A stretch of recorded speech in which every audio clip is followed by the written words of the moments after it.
Listo, bueno, nuevamente un cordial saludo para todos. Espero se encuentren en la mejor forma. Vamos a dar inicio a esta octava tutoría, ya la segunda semana del segundo curso de este diplomado interesante.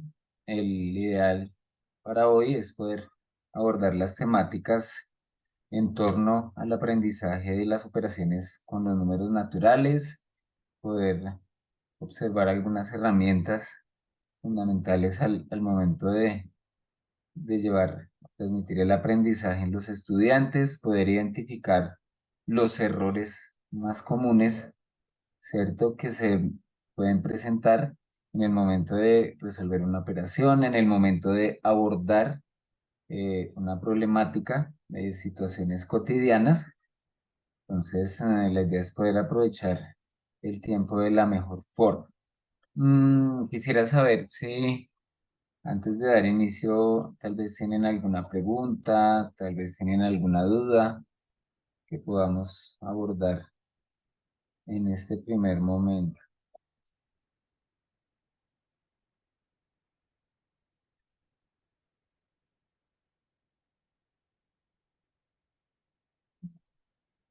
Em, Hemos observado, no solamente en este grupo de trabajo, sino en otros, que para este segundo curso se han presentado algunas problemáticas para poder acceder a las cuentas, para poder acceder a las invitaciones y demás.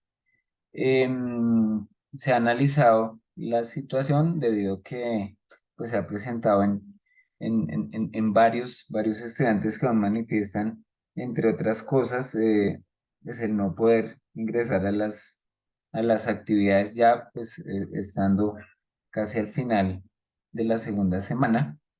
De parte de la coordinación, nos informan que pues están haciendo, digamos que ellos entienden que en cierto modo a veces ese proceso se torna, pues, digamos, un poquito complejo y pues han observado que, pues, digamos, las dificultades ha sido en cuanto a las contraseñas, en cuanto a los correos electrónicos, en cuanto al acceso, digamos, a la misma plataforma de Coursera. Entonces, lo que me informan es que pues han hecho como el esfuerzo para resumir procedimientos a la hora de ingresar a la plataforma. Entonces, nos indican que en el transcurso de este fin de semana ellos van a mm, realizar como unos encuentros con aquellas personas que no se han podido conectar y demás para poder darle una solución definitiva. ¿Sí? Inclusive, nosotros enviamos como unas ayudas, enviaron como unos videos, etcétera, etcétera, pero sin embargo, algunos ingresan y aún no, digamos, no han podido darle solución a eso. Entonces, la idea es que en este fin de semana ellos enviarán cierta información para que ustedes se puedan conectar y puedan darle solución pues a ese problema que pues ya estando en la segunda semana ya digamos que algunos van un poquito atrás con respecto de las actividades. ¿Listo? Bueno, entonces recordemos que les voy a compartir mi pantalla. Bueno, entonces para esta segunda semana, relacionando con el tema del aprendizaje de las operaciones aritméticas básicas, incluidas suma, resta, multiplicación y división, eh, se abordan unos objetivos principalmente, digamos, el primero es reconocer que aprender una operación aritmética abarca un periodo largo de tiempo que comienza con el desarrollo de significados y termina con el aprendizaje de un método. El otro, reconocer las principales características del aprendizaje de las operaciones aritméticas y también poder identificar las dificultades más relevantes en el aprendizaje de las operaciones aritméticas. Entonces, piense que al hablar del aprendizaje de las operaciones aritméticas, debemos tener en cuenta varios aspectos, pero fundamentalmente es la manera de cómo el estudiante puede llegar a comprender el significado que corresponde a cada una, ¿cierto? Debemos tener presente que, pues en realidad la herramienta base para que el estudiante en realidad desarrolle ese pensamiento frente a las operaciones aritméticas es la solución de problemas, ¿cierto? Como se menciona en uno de los objetivos, es tener presente que las operaciones aritméticas es un proceso extenso que inicia desde los primeros cursos y que de hecho no solamente concluye en el espacio de la educación primaria, sino que se extiende muchísimo más, ¿cierto? Ya en cursos más avanzados, en bachillerato, inclusive en temáticas ya universitarias, uno percibe la necesidad de continuar con el desarrollo de las operaciones aritméticas básicas, ¿sí? Entonces, es importante para nosotros como maestros identificar qué herramientas son las más apropiadas y desde dónde podemos abordar el desarrollo del pensamiento numérico a la hora de resolver las operaciones aritméticas. Debemos tener presente que para que se pueda llevar a cabo ese, digamos, ese proceso, pues debemos tener en cuenta unas fases, ¿no? Digamos, dentro del programa, dentro de los videos y las actividades que ustedes pudieron apreciar, podrán notar eh, que en sí nosotros, al desarrollar el aprendizaje y las operaciones, debemos abarcarlo desde dos elementos, ¿cierto?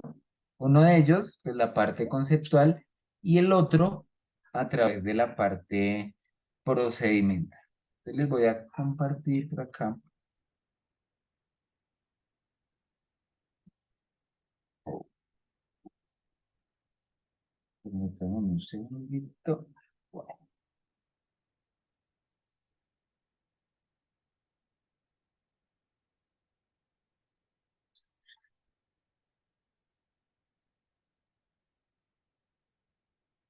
entonces, quiero que observemos este pequeño esquema que nos resume mm, qué es lo que debemos o deberíamos hacer en cada una de esas fases, ¿sí? El aprendizaje, tanto en el pensamiento aditivo como en el pensamiento multiplicativo. Eh, Alguien me hacía una pregunta que, digamos, no es menos relevante. Y es bueno, ¿yo por dónde tengo que empezar? ¿Por la parte conceptual o por la parte procedimental? ¿O será que tengo que ir trabajando la parte conceptual e ir incluyendo la parte procedimental? ¿O definitivamente eh, debe existir un orden a la hora de poder llevar a cabo estas fases del aprendizaje? Quisiera escuchar sus opiniones al respecto. ¿Qué opinan al respecto de esas fases? ¿Será que son estrictamente desarrollables o qué flexibilidad nosotros deberíamos tener al respecto? No sé si alguien nos quiere compartir su opinión.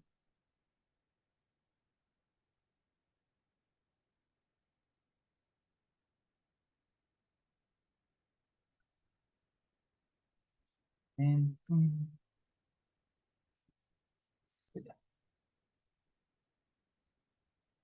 una preguntita, ¿ustedes están viendo en pantalla? Que creo que yo estoy hablando, pero no estoy seguro si ustedes están viendo lo que yo les estoy transmitiendo. Ahí donde dice fases en el aprendizaje, ¿ustedes están viendo mi pantalla? Profe, está mostrando, está compartiendo lo que trabajó la primera semana, donde sale como lo que lleva el proceso adelantado, que sale chuleadito las semanas que uno lleva trabajado. Ah, manche. Sí, se ve Sí. el proceso de las semanas. Sí, lo que le muestra la Ah, ok. cursera. Ah, ok, entonces no, es que no, estoy es en una plata, en un Word, no, porque creo que les estoy compartiendo lo que no. Bueno, listo. Sí, ahí sí ya sé Ahora que sí, dice ok. Fases del aprendizaje, ok, listo. Bueno, entonces, como les mencionaba, mm, es importante tener, bueno, digamos en cuenta estos dos elementos. Listo, Angie, te escuchamos. Angie Anchala, muy buenas tardes. Buenas tardes. Considero que aquí se debe partir de la parte conceptual, con símbolos, acciones con los chicos, ¿no? Como indica acciones, modelos, símbolos, porque ellos aprenden desde lo concreto en lo que es matemática. Ok, Gracias. listo, muchas gracias, Angie. Oiga, muy importante ese concepto de lo concreto, ¿no? Como yo les mencionaba desde un inicio, la mejor forma, digamos, la forma más importante de poder desarrollar pensamiento numérico en los estudiantes es a partir de la realidad, ¿no? Cuando se habla de lo concreto, es partir de situaciones o de actividades en donde ellos tengan la posibilidad de llevar las matemáticas a lo real, ¿no? Entonces, partir de lo conceptual, pues digamos que es la herramienta clave, ¿cierto? Por acá hay algunas opiniones a través del chat. Claudia Liliana nos indica, dice, creo que es importante ir trabajando y la teoría y la práctica de igual manera, ¿sí? Como un poquito de aquí, un poquito de allá. Bueno, entonces, recordemos, pues, qué significa cada cosa, ¿no? Digamos, qué significa eso de lo conceptual y qué significa eso de lo procedimental. Entonces, fíjese que cuando nos hablan de la parte conceptual, es esa oportunidad en la que nosotros eh, debemos darle al estudiante el significado de lo que nos representan las operaciones, ¿cierto? Entonces, fíjese que dentro de esa parte conceptual nos dicen que debemos abordar ciertos elementos, ¿no? Acciones, modelos, símbolos, y si ustedes lo notan, pues digamos que esas tres herramientas mm, digamos que se nos muestran de una manera cíclica. Entonces, aunque dice que el primero son las acciones, el dos los modelos y el tres los símbolos, pues fíjense que esos elementos digamos que no tendrían, o en ciertas situaciones no tendrían un orden específico, ¿cierto? Yo puedo partir una situación a través de un modelo, ¿cierto? Algún elemento concreto manipulativo, ¿cierto? O podría arrancar a través de acciones, es decir, proponer tal vez alguna problemática, algún tipo de situación, ¿cierto? Pero pues también a través de la simbología podría o tendría la posibilidad de desarrollar el aprendizaje de los diferentes significados de lo que me representa cada operación, ¿sí?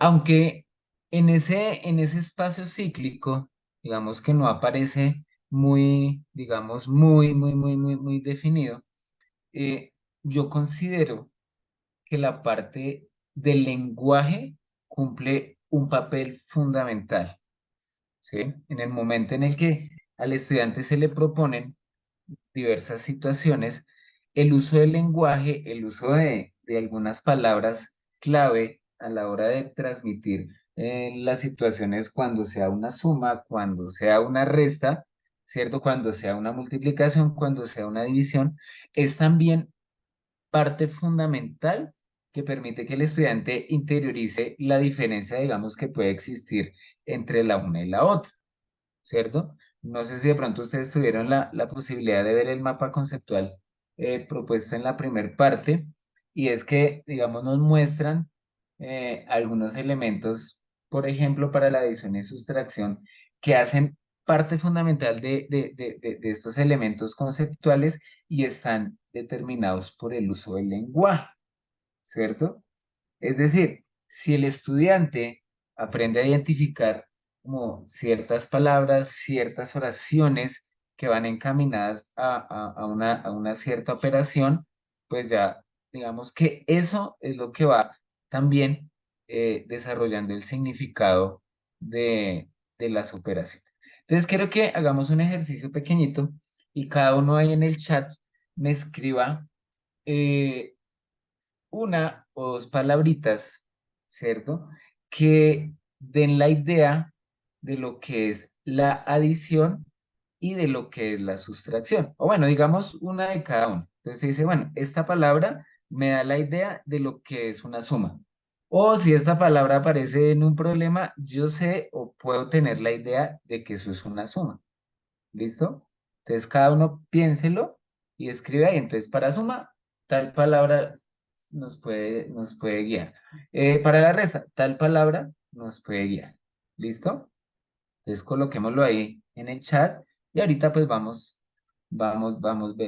revisar.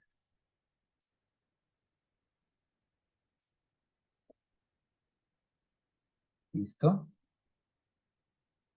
Entonces recuerden, uno para suma y uno para resta. ¿Sí?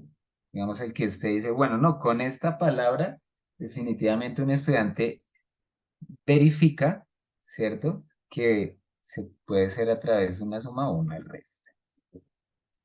¿Listo? Bueno, entonces hay varias opiniones, bastantes. Listo. Bueno, entonces voy leyendo y mientras van apareciendo. Entonces, Claudia, entonces dice, bueno, que para la suma en total, para la resta, diferencia. ¿Listo? Carolina García, entonces nos dice que es agrupar y desagrupar. Angie, entonces dice que para la suma es aumentar, para la resta quitar o disminuir. Muy bien. Ana Peña, para suma adicionar, para resta disminuir. Berta, quitar y aumentar. Claudia y Liliana, para la suma indica que la palabra total, ¿cierto? La resta disminuye cuánto. Listo. Adriana, entonces para la suma agregar y para la resta perder, ¿cierto? Entonces, no sé si, permítame si, bueno, hay algo más. Entonces, fíjense que en este momento, ¿cierto? Cuando se hace una pregunta de ese estilo y yo estoy respondiendo, fíjense que en nuestra cabeza nosotros ya tenemos una idea de lo que me representan estas dos operaciones, ¿cierto? ¿Y eso qué significa? Que nosotros, a través de, digamos, de ese proceso que llevamos de toda la vida, hemos desarrollado dentro de nuestro proceso mental también un proceso de lenguaje, ¿cierto? En el que, aparte de nuestras situaciones cotidianas en donde todo el tiempo estamos abarcando estas dos operaciones fundamentales, fíjese que dentro del desarrollo de ese pensamiento, el lenguaje también entra, ¿cierto? Y toma un papel muy importante, ¿cierto? Y es ahí donde nuestro papel dentro del aula de clase, ¿cierto? Involucra también dentro de esas acciones que nosotros estamos incluyendo dentro de esos modelos, ¿cierto? Dentro de esa simbología, es también muy importante el uso del lenguaje para poder verificar, ¿cierto? Que el estudiante vaya desarrollando ese tipo de pensamiento, ¿cierto? Como yo les mencionaba, voy a compartirles también, bueno, por acá. Entonces, uno de los mapas conceptuales que yo siempre soy como muy insistente eh, en en la verificación de estos mapas que nos dan una idea como global de la temática. Fíjese que dentro de esas acciones, fíjense que nos aparecen como muchos verbos, ¿no? Entonces, por ejemplo, para la adición, ¿cierto? Y de hecho son son bastantes y muy similares de lo que ustedes han manifestado, ¿cierto? Que es el añadir, el agregar, el reunir, el unir, avanzar, ¿cierto? Juntar, ganar o combinar, ¿cierto? Y para la resta, ¿cierto? Entonces, fíjense que apartar, separar, quitar, extraer, sobrar, quedar, reiterar, eliminar. Y pueden aparecer muchos sinónimos, ¿cierto? Nos dan la idea de las acciones que se pueden incluir dentro de una operación, ¿cierto? Pero fíjense que no siempre es literal, ¿no? Hay unas situaciones en particular que a veces el enunciado pareciese que se debe trabajar bajo cierta operación, pero pues no necesariamente es directamente proporcional. Pero esas palabritas, ¿cierto? Nos dan una idea de lo cercano que puede ser esas, digamos, inclusive ya el tipo de operación que podemos hacer a la hora de resolver, ¿cierto? Entonces, fíjense que esa primer parte, ¿sí? De la que estábamos hablando inicialmente, de esa parte conceptual, es la que nos permite, si el estudiante va a pasar a resolver ya problemas de manera directa utilizando procedimientos, utilizando algoritmos o utilizando diferentes herramientas, eso va a facilitar, ¿cierto?, que los resultados sean los esperados, ¿sí? No significa que obligatoriamente pues tengamos que hacer todo lo de la parte conceptual y luego ya cuando esté todo definido de la parte conceptual, pues nos vayamos a la parte procedimental, ¿cierto? Algo que mencionaba, creo, Claudia decía, no, tenemos que ir como alternando, ¿cierto? Entre la parte conceptual y la parte procedimental, porque pues digamos que dado que el desarrollo de ese pensamiento no es tan lineal como uno quisiera, pues en algunas ocasiones hay que, estando en lo procedimental, devolverse un poquito, ¿cierto? Para poder, pues, identificar algunas cuestiones que en el momento de lo procedimental queden, queden por ahí vacíos, ¿cierto? Algo de lo que siempre se ha discutido, digamos, últimamente, digamos, en esa educación moderna, tratando de generar herramientas en los estudiantes, es el uso de los algoritmos, ¿cierto?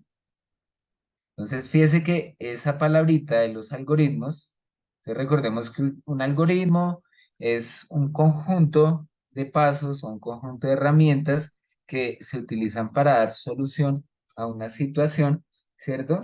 Y pues como siempre, entra la discusión del uso de la memorización a la hora de resolver. Desafortunadamente, en las situaciones con las operaciones aritméticas básicas, hay unos algoritmos que definitivamente los estudiantes sí tienen que aprender, ¿cierto?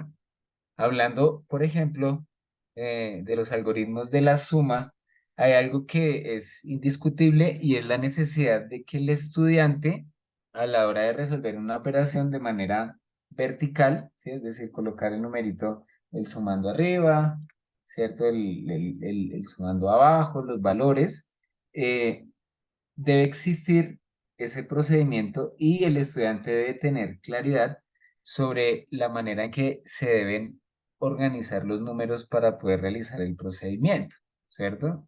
Y de hecho para la resta también. Y eso hace parte de los algoritmos, ¿cierto?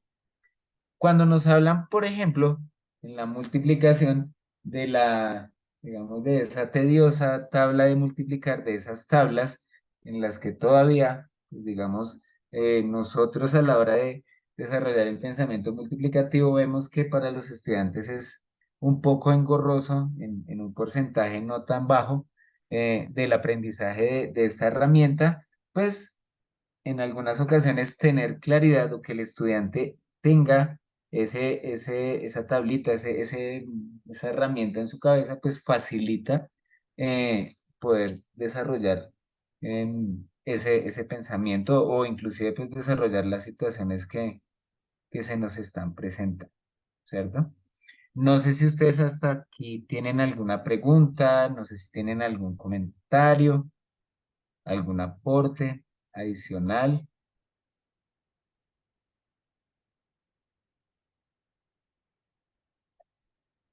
Fíjense que por acá, digamos que estoy tratando de compartirles algunos elementos que han surgido dentro de los videos, ¿cierto? Entonces, fíjense que digamos que es un proceso complejo, pero, acá hay una preguntita.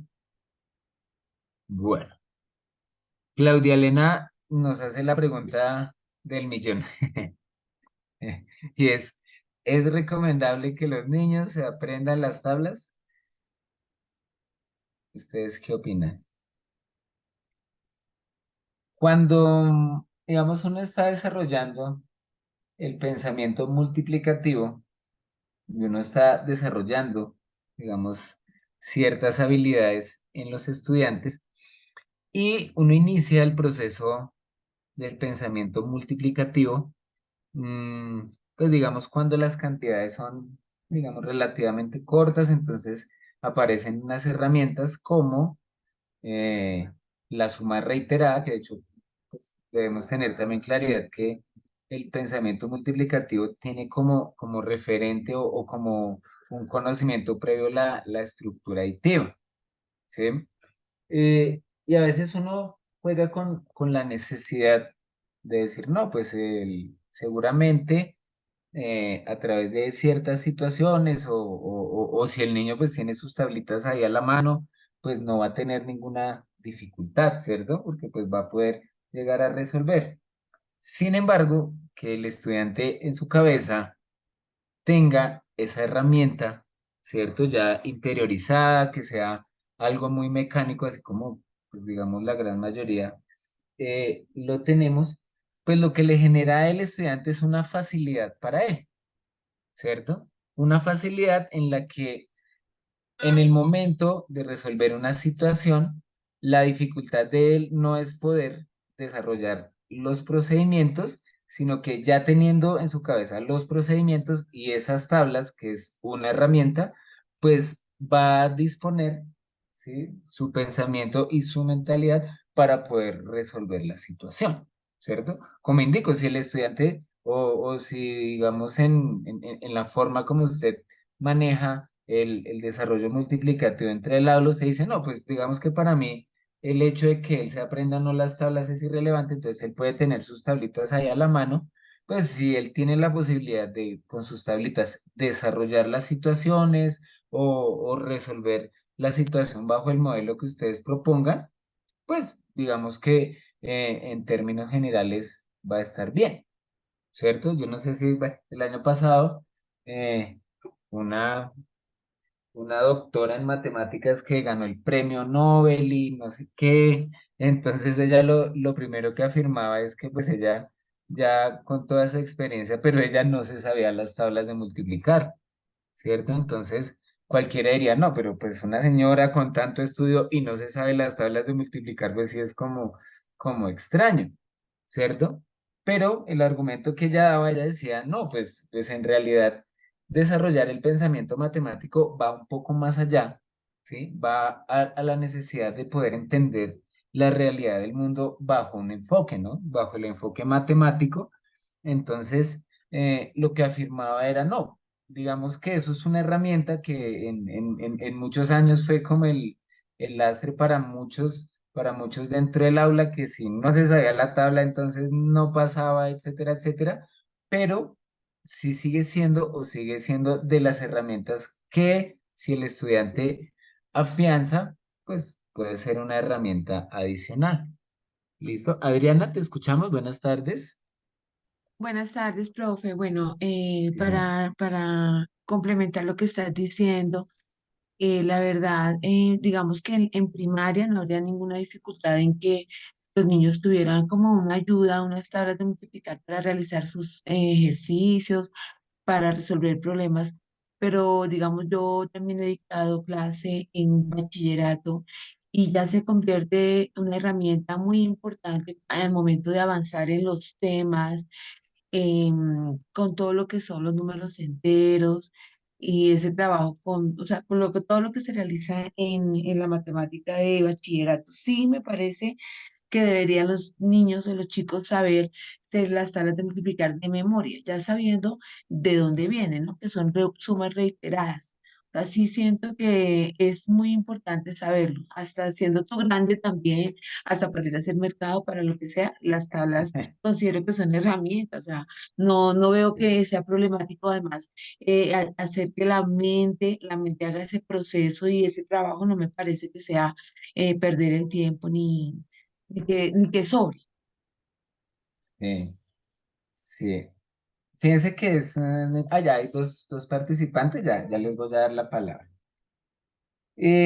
Digamos que ya uno, con la experiencia, donde pues uno ha tenido la posibilidad de desarrollar ese pensamiento o hacer todo su esfuerzo, uno, digamos, en general ahí, ese es un pensamiento muy particular, donde uno dice, en primaria los estudiantes se deben aprender las tablas de multiplicar y en bachillerato los estudiantes deben aprender a factorizar. Es un pensamiento generalizado, pero pues cuando uno está aplicando, digamos, la realidad académica de los estudiantes, pues en realidad es de verdad que son unas herramientas que a mi criterio, o sea, criterio personal, considero que sí debería ser una herramienta que debería estar inmersa en la cabecita de los estudiantes. No sé si, bueno, de pronto les ha pasado, pero muchas veces les digo a los muchachos, bueno, les dicen que no es importante, no sé qué, pero por ejemplo en la cafetería, cuando llega la hora del descanso y entonces los niños llegan ahí a comprar, no sé qué, y ellos notan, o bueno, algunos lo notan, otros no, por ejemplo, las habilidades multiplicativas que tienen las personas que están atendiendo, ¿cierto? Entonces, si uno dice, no, pero eso no sería tan necesario, pero viéndolo en una situación real, una persona de esas que en un momento muy, muy, muy, muy corto hace una cantidad de operaciones que la multiplicación y que de hecho pues ellos tienen sus tablitas ya definidas por la necesidad de lo que ellos están haciendo, entonces genera esa necesidad, ¿cierto? Entonces, digamos que ya es, es un pensamiento pues particular, pero digamos que entre más herramientas en verdad tengan los estudiantes, pues muchísimo mejor. Y esa es definitivamente una de las más importantes. Angie, Anchala, ¿te escuchamos? Sí, profe, más bien compartir algo de lo que nos pasó, ¿no? De la pandemia. Siendo profesora de séptimo de básica, los estudiantes llegaron sin saber tablas de multiplicar y obviamente no podía detenerme frente al currículo que uno tiene que cumplir. Entonces, ¿qué se hizo? Ellos entendieron los procedimientos, pero para resolver utilizaban las tablas de multiplicar. Ok.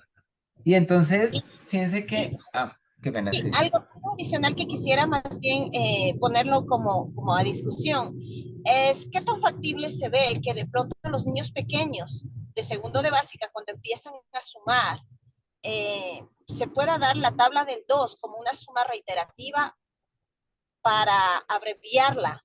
No sé qué tan factible sea eso. Gracias, profe. Ok. Pues fíjate que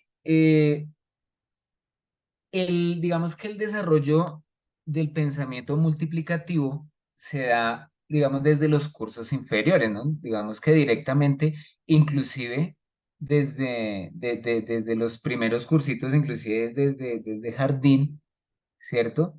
Cuando los estudiantes empiezan a agrupar, ¿cierto? Cuando empiezan bueno, inicialmente pues se hace el conteo, pero cuando ese conteo empieza a darse ya no, digamos, con los valores unitarios, sino que se empiezan a hacer agrupamientos, ¿cierto? De dos en dos, empiezan a dar los salticos. De hecho, creo que ahí ustedes están viendo el modelo de la recta numérica que digamos que es una herramienta que permite generar el desarrollo del pensamiento multiplicativo, ¿cierto? Y en ese momento todavía el estudiante, digamos, no se le genera la necesidad de que memorice las tablas de multiplicar. De hecho, si ustedes lo han notado, la necesidad de las tablas de multiplicar ya se genera directamente en dos momentos, cuando las cantidades ya son amplias y se da la necesidad de utilizar el algoritmo, digamos, el algoritmo vertical, ¿no? Que hay como varias formas, ¿cierto? Pero sí, definitivamente el desarrollo del pensamiento multiplicativo se tiene que dar es precisamente desde ahí, ¿cierto? Y es en ese momento que cuando yo empiezo a hacer esos saltos, ¿sí? Por ejemplo, ahí que me están dando como la multiplicación del 6 por 4, es que ellos vayan desarrollando esa habilidad de ese conteo, ¿cierto? Entonces, que si me dicen 6 por 4, entonces 6 salticos de cuántos, de 4, o utilizándola, pues, sabiendo que la multiplicación es conmutativa, ¿cierto? Entonces se pueden dar 6 saltos de a 4, ¿cierto? Entonces 4, 8, 12, 16, etcétera, etcétera, ¿cierto? O hacer lo contrario, ¿no? Dar 4 saltos de 6, que fíjese que a través de la suma reiterada, que digamos, esa es digamos, la herramienta inicial para ese desarrollo, pero sí, efectivamente, se tiene que dar a partir de a partir de esa noción.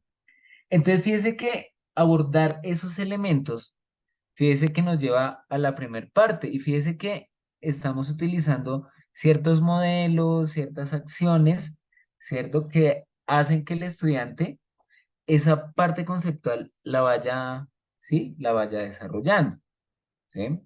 Como mencionaba en un principio, esto es cíclico, entonces se pueda que el estudiante en grado tercero ya tenía desarrollado cierta, digamos, una parte conceptual de lo que es la multiplicación, pero seguramente cuando el estudiante llegue a quinto o cuando pase ya a la época de la secundaria, seguramente va a tener que devolverse un poquito y empezar a retomar algunos elementos conceptuales, ¿cierto? Entre otras cosas, porque las situaciones van variando, ¿cierto? Cuando uno está en segundo de primaria, el tipo de situación que al que yo enfrento al estudiante, evidentemente no es el mismo, ¿cierto? Al que yo lo voy a enfrentar ya cuando el estudiante está en quinto y de hecho ya en bachillerato, cuando ya la situación se pone más compleja, porque entonces sigue siendo ese pensamiento aditivo, ese pensamiento multiplicativo, pero ya no es solamente con el sistema de los números naturales, sino que ya lo ampliamos al sistema de los números racionales, ¿cierto? Y entonces lo que sucede es que ese pensamiento va variando porque entonces ya las cantidades que me dan ya no pueden ser enteras, sino que, por ejemplo, van a ser decimales. Y ustedes se dan cuenta que las situaciones, ¿cierto? O las acciones siguen siendo las mismas, ¿cierto? Y entonces sigue uno encontrando que entonces ya el estudiante el primer día en una caminata ya no avanzó 100 metros y en el otro avanzó 150 metros, sino que la situación dice que avanzó 2,5 kilómetros y el otro día avanzó 3,4 kilómetros. Entonces fíjese que sigue siendo el mismo pensamiento aditivo, pero con un nivel de dificultad mucho más amplio, ¿cierto? Y si ya más adelante pues incorporamos las fracciones, si ya incorporamos los números irracionales, etcétera, etcétera, pues ya la situación, fíjese que va a cambiar, ¿cierto? Pero sigue siendo el mismo, digamos por así decirlo, como el mismo modelo o la misma herramienta o la misma necesidad de realizar esa suma, de realizar esa resta o esa multiplicación o esa división, ¿sí? Entonces, digamos que eso es algo que debemos tener presente. Ahora, también hay que tener presente que a medida que ellos van avanzando, ¿cierto? A través de esas situaciones, pues los problemas cada vez van a ser más complejos, ¿cierto? Y los números cada vez van a ser más grandes. Entonces, ¿qué pasa? En los modelos iniciales, donde las cantidades son pequeñas, entonces fíjese que pueden utilizar la recta numérica, inclusive uno puede trabajar una situación donde a los niños se les pide llevar unas lentejas, llevar chaquiras, llevar material manipulativo, pero fíjese que cuando ya se amplía el campo numérico de los estudiantes es cuando se da la necesidad, ¿cierto?, de implementar esos procesos algorítmicos, ¿cierto? No es lo mismo decir 6 por 4 a decir, es que voy a ir a la tienda a comprar 6 libras de carne, pero entonces cada libra de carne vale 14.285, ¿cierto? Entonces ya el hecho de tener que ampliar el campo numérico y de ampliar la complejidad de los elementos, ¿cierto? Pues obliga definitivamente a la adquisición de esos algoritmos. ¿Ok? Em, Fíjense que parte de lo que nos quieren transmitir digamos, en esta semana es también identificar algunos de los errores más comunes, ¿cierto? Digamos que hay unos errores que uno comúnmente percibe, algunos en cuanto digamos, a la parte conceptual, pero desafortunadamente la parte procedimental es la que todavía a nosotros, digamos, se nos dificulta, digamos, los estudiantes adquirirlo y para el caso de nosotros poder generar esas herramientas a veces es un poquito difícil. Pero ¿qué pasa? Cuando uno reconoce, ¿cierto? Eso es como lo que le dicen a uno a veces los papás, es que de los errores se aprende en la vida.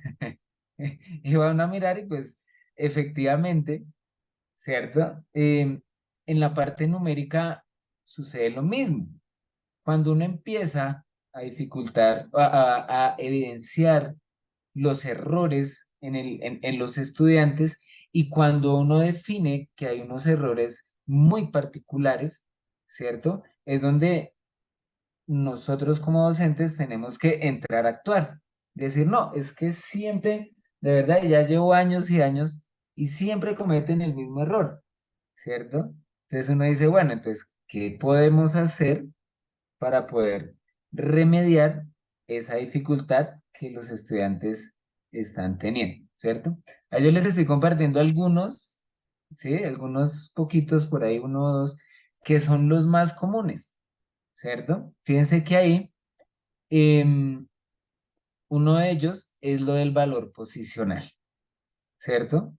En donde los estudiantes cometen el error de no ubicarlos, ¿cierto? En la posición adecuada y pues ahí es donde se genera la mayor, digamos a veces la mayor dificultad, sobre todo en los cursos más pequeños, ¿cierto? Entonces fíjense que ahí me dan una multiplicación, pues digamos relativamente sencilla, pero el error puntual se encuentra en que, por ejemplo, en este caso, las unidades del numerito que está en la parte de abajo pues se encuentran en las decenas y las decenas se encuentran en las centenas, ¿cierto? Y ese es uno de los errores más comunes, ¿cierto?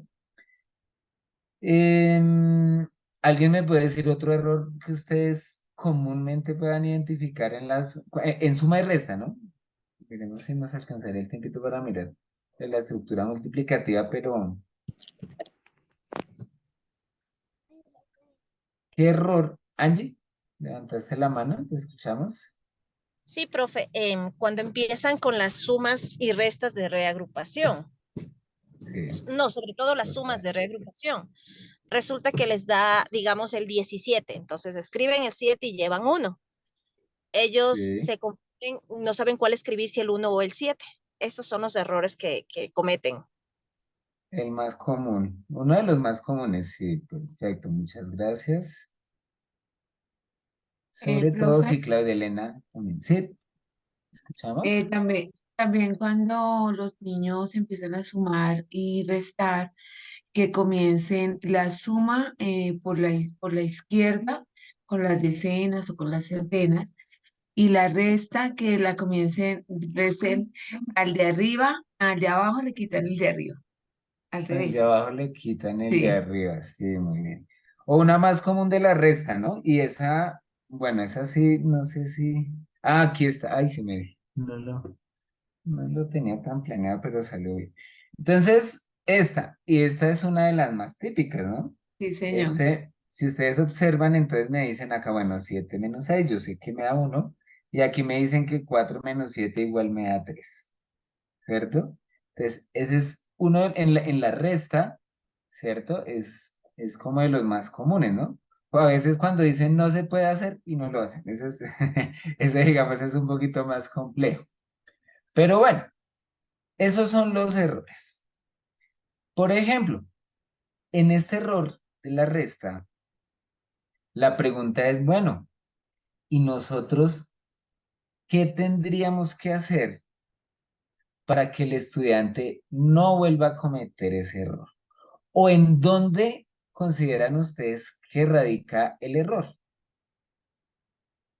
Esa pregunta sí ya es un poquito más compleja, ¿cierto? ¿Yo cómo haría para que el estudiante no vuelva a cometer ese error? ¿O qué es lo que el estudiante tiene que saber para poder entender que efectivamente a 4 yo no le puedo quitar 7 y que la respuesta de la parte de abajo no debería ser 3 sino que debería ser 7? ¿Quién me ayudaría con esa respuesta? ¿O en dónde radica el problema? El problema, profe, podría ser que no han comprendido bien cuáles son las unidades, las decenas, las centenas. Exactamente. Muy bien. Perfecto. Y fíjense que yo creo que en varias de las sesiones que hemos tenido, yo les he hablado bastante al respecto de lo del valor posicional, ¿no? Y uno a veces ve como que, bueno, como que ese tema sí es importante para que ellos entiendan que hay unidades, decenas, centenas, pero ¿será que, digamos, con el hecho que yo les ponga arriba que es la U, que es, digamos que ese es el común, ¿no? Entonces yo les pongo acá la U, yo les digo acá estas son las unidades, por acá están las decenas, ¿cierto? Y por acá están las centenas y así sucesivamente. Muchos estudiantes verifican, muchos estudiantes eso lo identifican y saben el orden y esto se lo aprenden, entonces unidades, decenas, centenas, ¿cierto? Pero, digamos, la dificultad radica, bueno, primero en entender que en los números naturales, eh, yo la resta la puedo ejecutar siempre y cuando yo voy a extraer parte de los elementos de un conjunto, ¿cierto? Y yo no puedo extraer más elementos del total que tiene un conjunto, ¿cierto? Pero también es identificar esa herramienta que cuando yo pido prestado, ¿cierto? Que dice, no, entonces lo que vamos a hacer es que este le va a prestar uno acá, ¿cierto? Pero es que en realidad este no le va a prestar uno, ¿cierto? Sino que en realidad, ¿cuánto le va a prestar? Le va a prestar son 10 unidades, ¿cierto?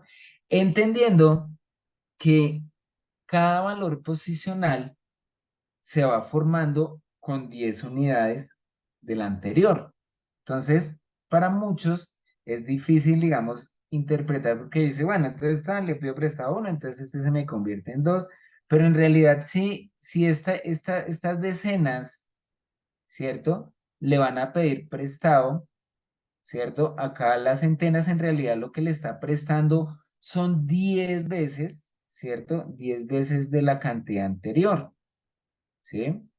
Y en ese punto, en ese aspecto, sí es muy importante que el estudiante pues afiance bastante eso del valor posicional para que en la resta pues no cometan esas dificultades. Ahora, fíjense ustedes que este problema, si se le da una solución, eh, en este momento cuando ellos estén aprendiendo la resta, pues fíjense que cuando lleguemos por allá a esa parte de la división, pues no vamos a encontrarnos con lo mismo, ¿cierto? Porque fíjense que cuando ustedes o cuando nosotros empezamos a trabajar ese algoritmo de la división, pues identificamos que a veces el estudiante no divide porque no multiplica y porque no tiene claridad frente a la resta. Entonces, fíjense que eso del valor posicional, poder identificarlo en estas situaciones, es lo que le va a permitir, ¿cierto? Desarrollar en cierto modo desarrollar en cierto modo ese pensamiento multiplicativo a partir, digamos, del desarrollo correcto de los algoritmos en la suma y en la resta. ¿Listo? No sé si tienen alguna preguntita hasta acá. Va, listo. Hacían una pregunta que creería yo ya la hemos respondido en el transcurso de la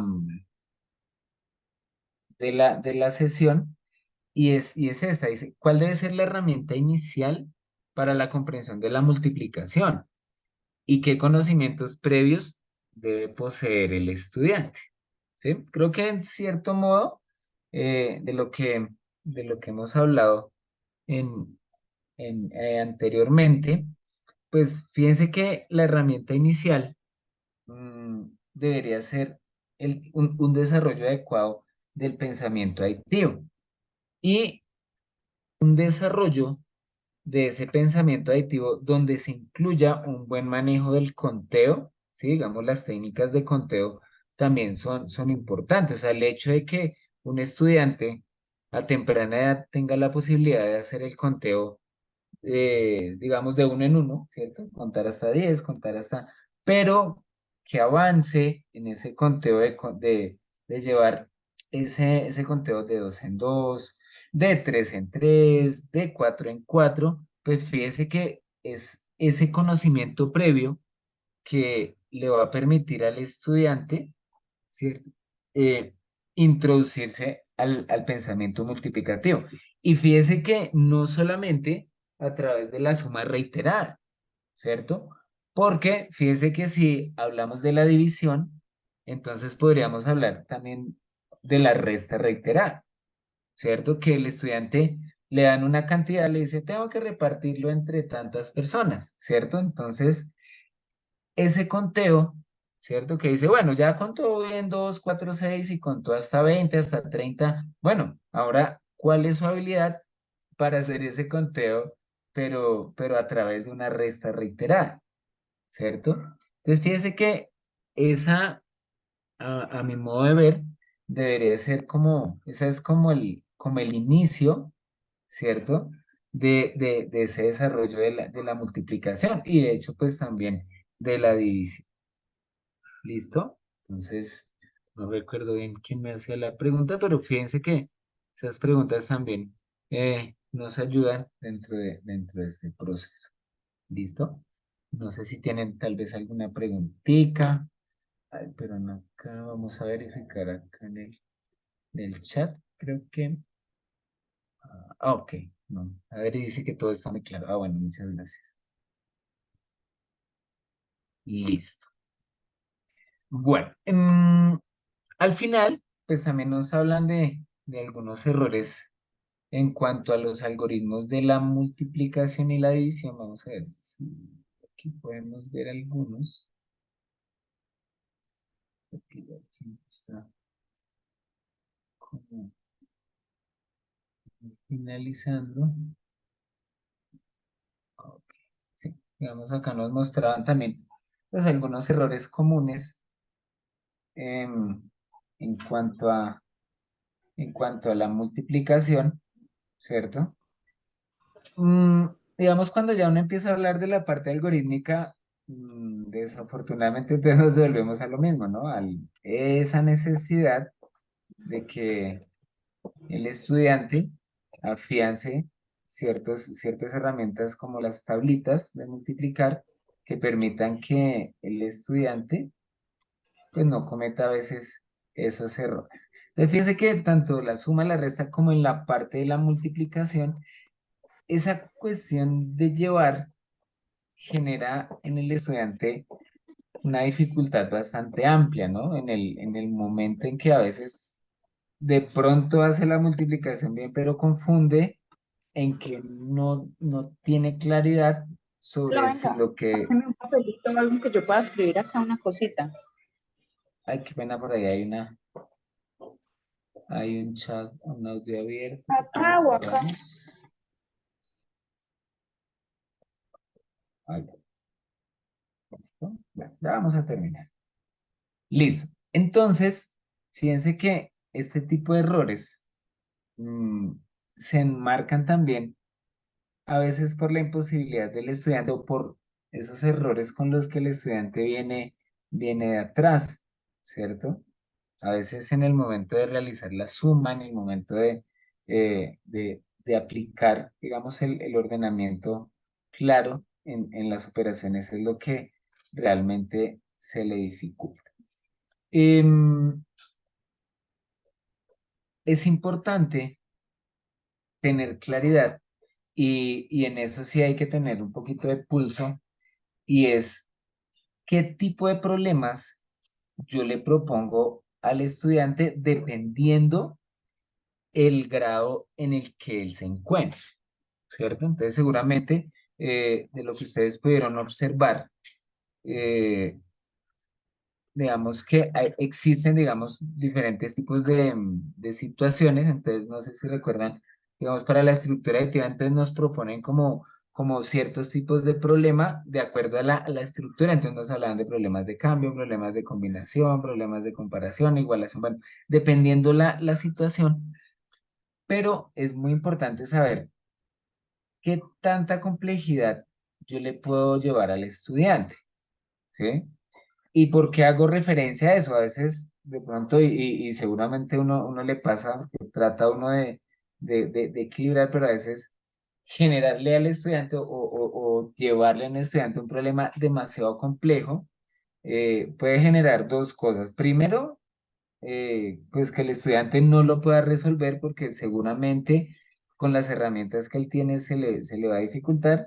Y segundo, pues que en el estudiante se va a generar, digamos, en cierto modo una frustración que diga, no, pero ese problema que pues pareciera que fuera fácil, pero en realidad, si el problema está muy por encima, ¿cierto? Pues a veces puede generar dificultades para, pues digamos, para que el estudiante pueda avanzar. ¿Listo? Bueno, pues ya son las 6:02. Afortunadamente el tiempo es muy cortico. Tratamos, como siempre, de avanzar con los elementos más importantes, como en esa parte conceptual a veces que es tan importante.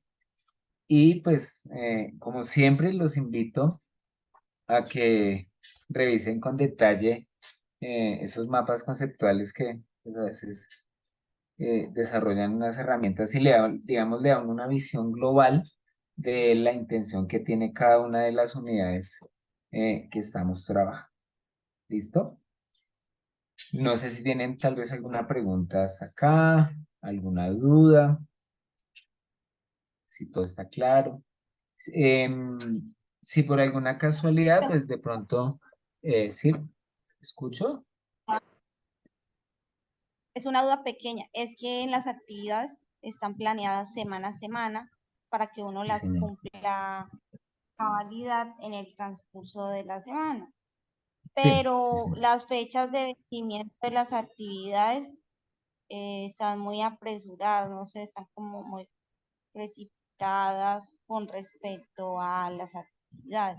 Entonces, por ejemplo, la actividad se vencía, era para esta semana y yo la hice en el transcurso de la semana, pero se venció el 10, por ejemplo,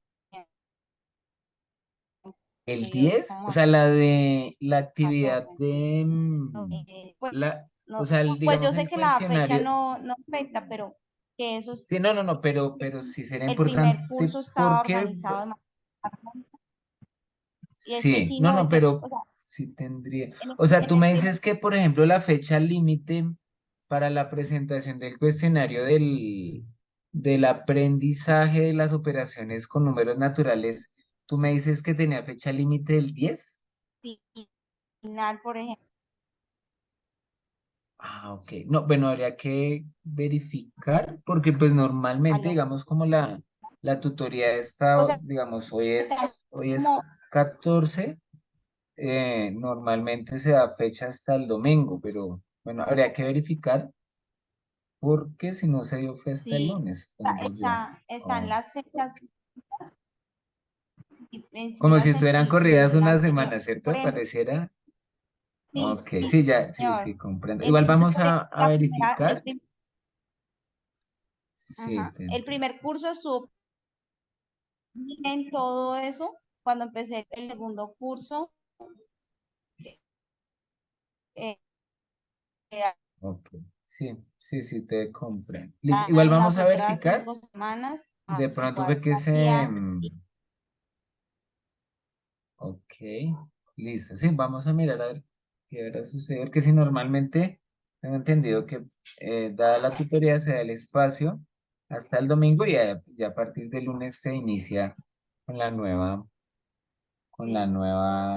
digamos, con la fecha de la nueva temática. Bueno, igual de todas maneras, no se preocupen, recuerden que no es estricto que tiene que ser, pues digamos, requieren un poquito más de tiempo, igual la plataforma les da la facilidad de resolverlo pues en fechas posteriores.